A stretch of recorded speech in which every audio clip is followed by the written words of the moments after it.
Hello बच्चों, कैसे हो?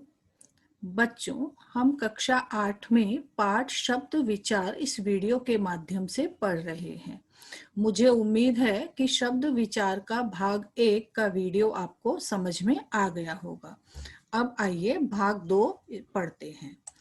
भाग 1 में हमने देखा था सबसे पहले शब्द का अर्थ कि वर्णों या अक्षरों के मेल से बना ऐसा स्वतंत्र समूह या सार्थक इकाई जिसका एक निश्चित अर्थ होता है, वह समूह शब्द कहलाता है।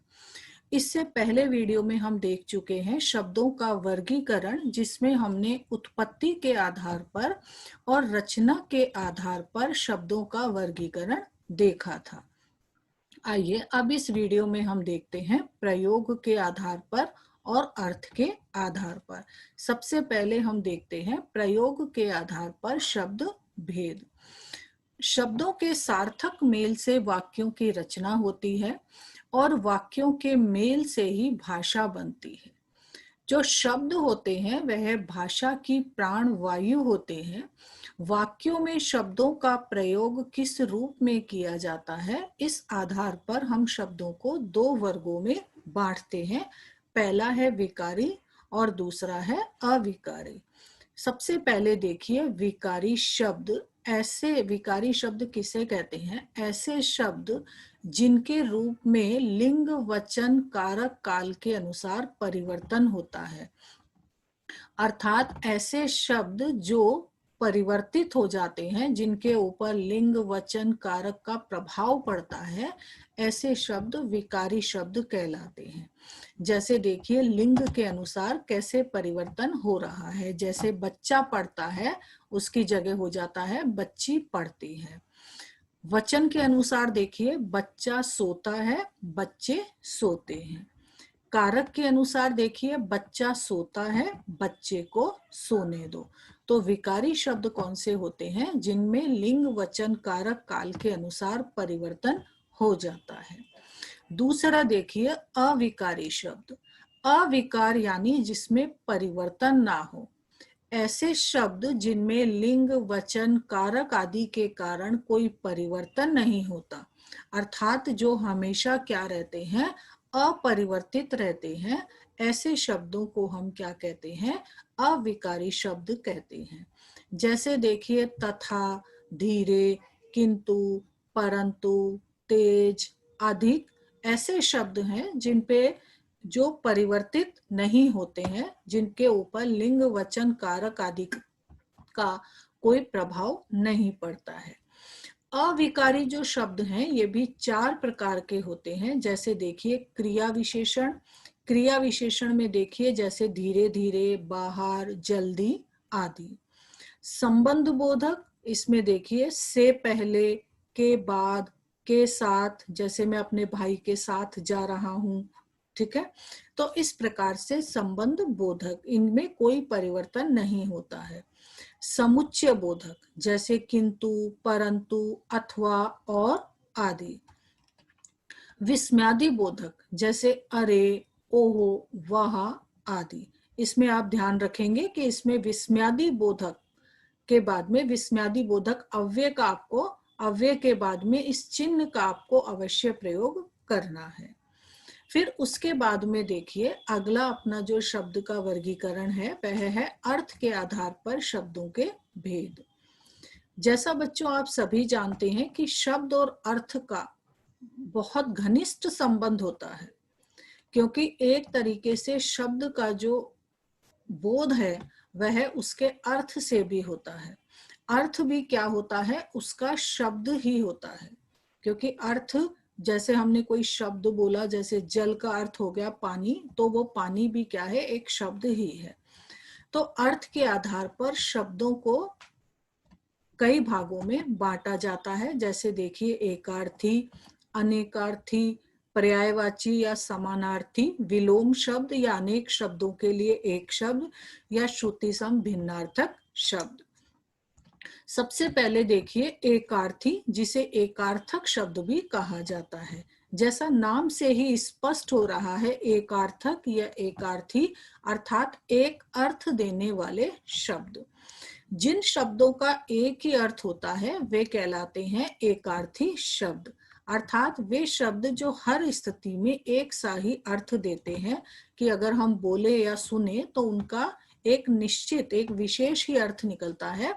जैसे जो वक्ता बोलता है वही श्रोता उसका अर्थ निकालता है। जैसे पुष्प, पुष्प का जैसे हम लोग, अगर मैंने नाम लिया पुष्प तो आप उसका अर्थ समझेंगे फूल से। जयपुर, मुंबई, गंगा, यमुना, सफलता, बच्चा, जन्म, राजा, पुस्तक, हम कोई भी उदाहरण इसमें ले सकते हैं जिसका एक ही अर्थ निकल रहा है।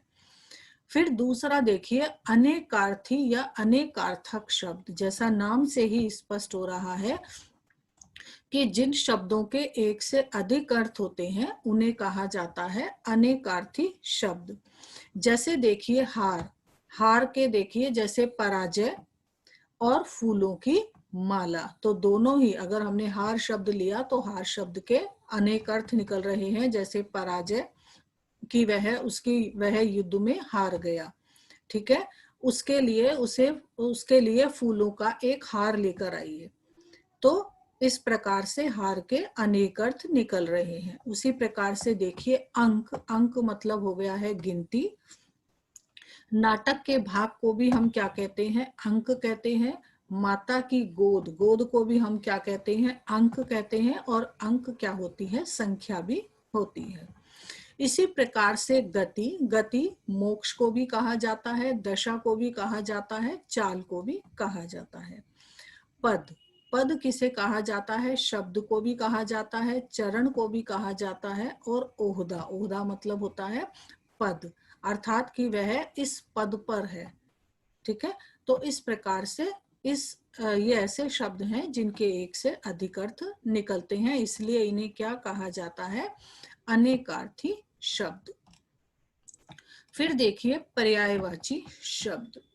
वे शब्द जो अर्थ की दृष्टि से समान होते हैं उन्हें पर्यायवाची शब्द कहते हैं। इनका अर्थ आपस में मिलता जुलता है किंतु ये एक दूसरे के स्थान पर प्रयोग किए जा सकते हैं। ये कैसे प्रयोग किए जा सकते हैं, ये वाक्य के अनुसार प्रयोग किए जा सकते हैं, ठीक है। वाक्य में इस शब्द का जैसे आकाश है तो व्योम, गगन, अंबर, आसमान, ठीक है। तो इस प्रकार से हम जो भी वाक्य बना रहे हैं, वाक्य में इसके अनुसार कौन सा शब्द सही लग रहा है उसी का ही हम लोग प्रयोग करते हैं। तो इन्हें हम पर्यायवाची शब्द भी कह सकते हैं और समानार्थी शब्द भी कह सकते हैं। उसी प्रकार से देखिए आकाश के कई सारे पर्यायवाची शब्द हैं, जैसे व्योम, गगन, अंबर, आसमान। अरि, अरि के देखिए दुश्मन, रिपु, वैरी, विपक्षी, ठीक है। उसी प्रकार से देखिए सखा, जैसे सहचर, साथी, मीत। और घन, घन मतलब होता है बादल, जलद, जलधर, पयोद। ईश मतलब परमात्मा, परमेश्वर, भगवान। पेड़, तरु, द्रुम, विटप, मानव, आदमी, नर, मनुज। तो हम पर्यायवाची शब्दों का प्रयोग कैसे करते हैं, जिस प्रकार का वाक्य होता है, वाक्य में उसका कौन सा शब्द सही लग रहा है उसके अनुसार ही पर्यायवाची शब्दों का प्रयोग किया जाता है। फिर अगला देखिए विपरीतार्थक या विलोम शब्द। कुछ शब्दों के अर्थ एक दूसरे से उल्टे होते हैं जिन्हें हम क्या कहते हैं, विलोम शब्द, अर्थात विपरीत अर्थ देने वाले शब्द क्या कहलाते हैं, विलोम शब्द कहलाते हैं। इसका अर्थ है कि हम जो भी शब्द बोल रहे हैं उसका विपरीत या उल्टा अर्थ उसका होना चाहिए। जैसे देखिए आगमन, आगमन मतलब आना, प्रस्थान मतलब जाना। उग्र, शांत, मान, अपमान, बाहर, भीतर, विरोध, समर्थन, स्वर्ग, नरक, दूर, समीप। तो आप इन शब्दों में देख रहे होंगे कि सब एक दूसरे के, दोनों शब्द आपस में विपरीत हैं, विलोम अर्थ देने वाले हैं, विपरीतार्थक हैं, इसलिए हम इनको क्या कहते हैं, विलोम शब्द कहते हैं। फिर देखिए अनेक शब्दों के लिए एक शब्द। जिन शब्दों का प्रयोग वाक्यांश या अनेक शब्दों के स्थान पर किया जाता है उन्हें अनेक शब्दों के लिए एक शब्द कहते हैं। अर्थात कम से कम शब्दों में अपने भावों को अभिव्यक्त करना अच्छी भाषा के प्रदर्शन का उदाहरण है। हमें भी कम से कम शब्दों में अपने विचारों को कहने का अभ्यास करना चाहिए। क्यों? क्योंकि इनके प्रयोग से भाषा में संक्षिप्तता आती है और भाषा अधिक सुंदर, आकर्षक और सुदृढ़ बन जाती है। और जब भी हमारी ऐसी भाषा को कोई सामने वाला सुनता है तो उसके ऊपर एक विशेष प्रभाव पड़ता है। अर्थात भाषा ऐसी होनी चाहिए जैसी गागर में सागर भरना, अर्थात कम शब्दों में अधिक भावों को व्यक्त करना।